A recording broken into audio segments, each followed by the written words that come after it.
Hey guys, Steve here from Bloom Audio. Today we have the all-new flagship DAC and Amp stack from iFi Audio here. We've got the Pro iDSD signature and the Pro iCAN signature. They come in at $2,249 for the iCAN and $3,249 for the iDSD. Now, we recently had a chance to bring these out to Can Jam SoCal. Got to hang out. We had a lot of people listen to them with a lot of different headphones. We had a really good time just trying different things out, from vintage Sennheiser headphones to the Meze 99 Classics, to the Hi-Fi Man Susvaro. We got the all-new Audeze LCD5 plugged in for a little bit, and just got great reviews from everybody there, and we wanted to share these with everybody and give you an overview of what they can do. So let's dive in. The iDSD signature has a lot of options and flexibility to fit into a large number of audiophile setups. If you look at the back, starting with the inputs, now we have the Ethernet connection to be used as a streamer. This USB is for connecting for updates. Then this is the USB digital input. It also has a coax input that can be used with an adapter to also run optical. There's the AES digital XLR option. And then this is the antenna for Bluetooth. As well, it also has BNC. And then this little switch here is for changing networking options.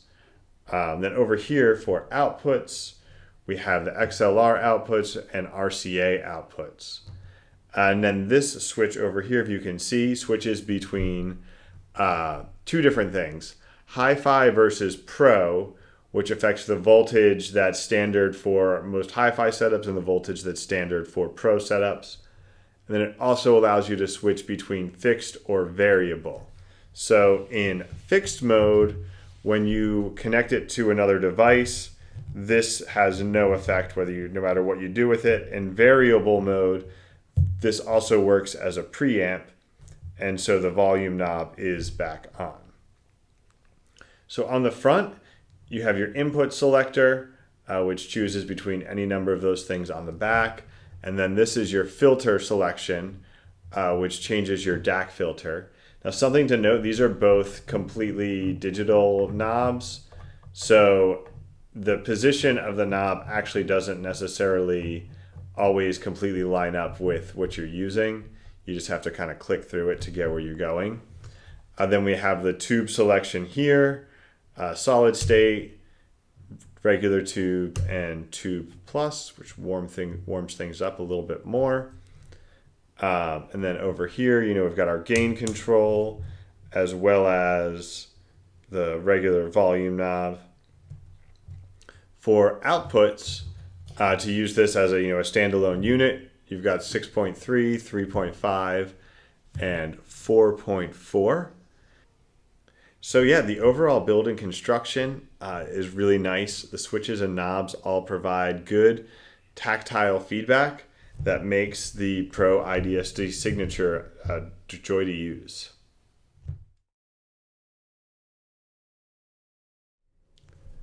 The Pro iCAN signature likewise has a ton of input options and a lot of options for tweaking the sound as well. So for inputs, we've got the balanced XLR, which matches up nicely with the XLR outputs on the iDSD, as well as 3 RCA inputs. And then we've got outputs to use this as a preamp. We've got the XLR stereo and again the RCA. Now there's also an ESL link that works with iFi's the product for Electrostatic Headphones as well. So flipping this around, on the front you've got a bunch of stuff. So here's your input selector. Select between the 3 RCA and then the balanced XLR input. We have our X-Bass selector, which goes from off 10, 20 to 40. As well as our tube mode here. Something to note is as you switch the tube mode, there's always going to be about maybe a 10-second delay where your playback's going to cut while it switches the input mode there.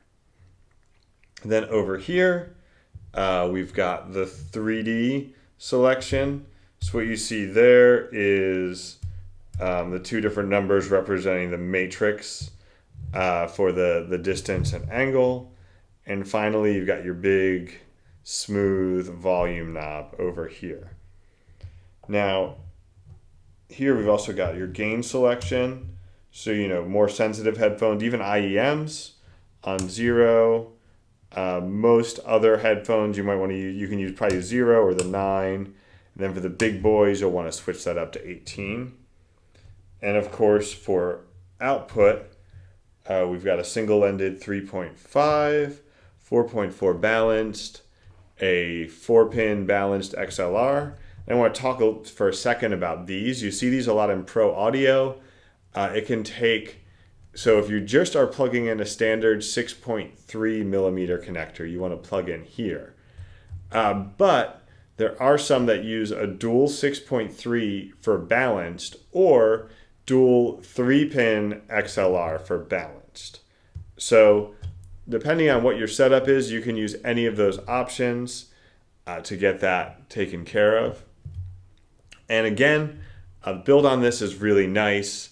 The controls provide a satisfying amount of feedback here. So really great unit in terms of the options and the build quality.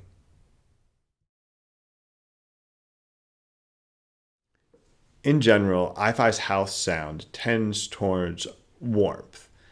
And when you put tubes in the mix, in some cases you push that warmth too far, or you can end up creating a more natural, transparent sort of warmth than what you can typically get out of solid state.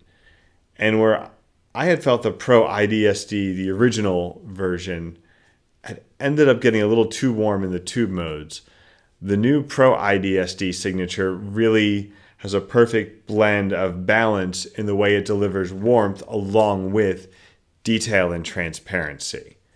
And I should also note, as a standalone unit, it's got a pretty powerful output at 11.7.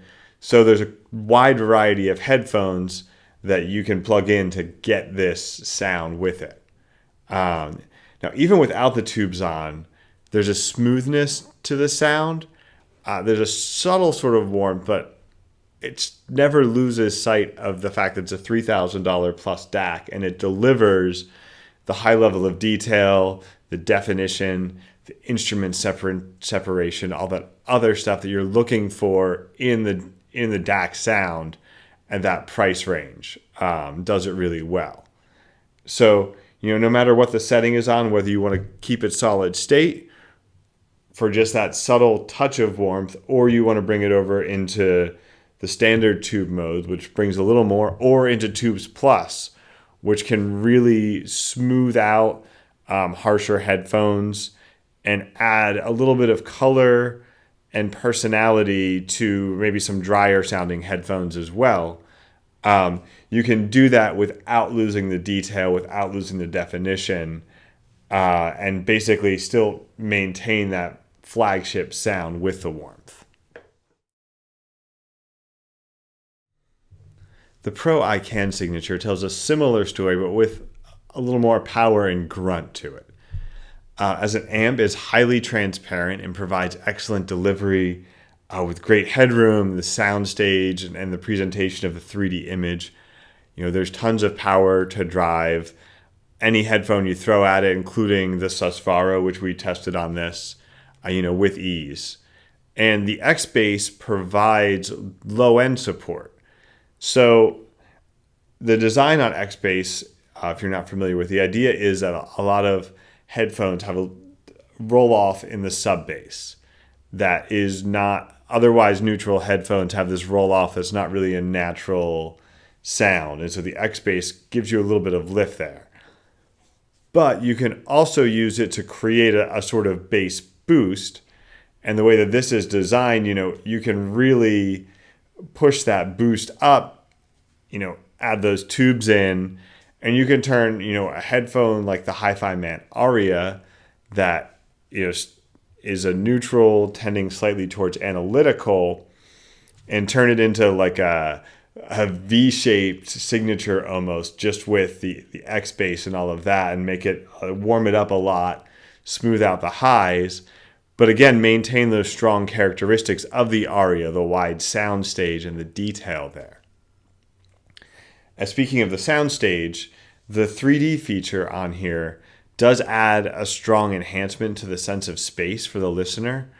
It's especially nice listening on headphones. Every now and then you come across a track that was mixed for speakers, and the left-right separation is actually too strong. I was listening to some older Cream tracks, and it puts the guitar panned almost 100% on one side, the bass panned almost 100% on the other side. The 3D feature has a sort of a matrix of distance and angle for the speakers that enables you to get around that and provide better blending for one, and also, again, it just enhances that sense of space and distance and width in the sound stage.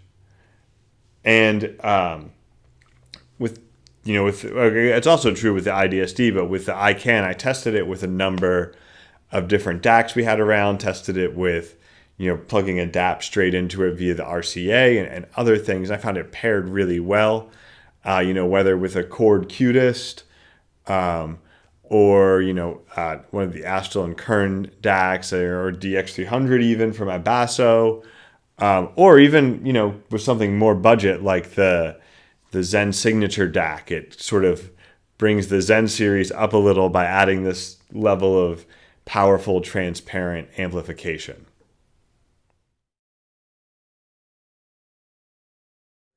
So with this new DAC and Amp stack, iFi's given us everything but the kitchen sink just about. You get power, detail, transparency, a lot of tweakability and customizability in the sound. You get all these connectivity options, including the iDSD's ability to function as a streamer, which is a great option as well. And you get the ability to kind of smooth things out with the tubes, warm them up a little bit. And what we found at CanJam was, we kind of had to peel people away from it. Once they plugged in, they didn't want to unplug those headphones. And I think if you check out this Pro iDSD signature, Pro iCAN signature, once you plug in, you're not going to want to unplug either. Thanks for watching. You can check out the Pro iDSD and Pro iCAN signature models at bloomaudio.com. Of course, be sure to like and subscribe, and we'll be back soon with more hi-fi personal audio content.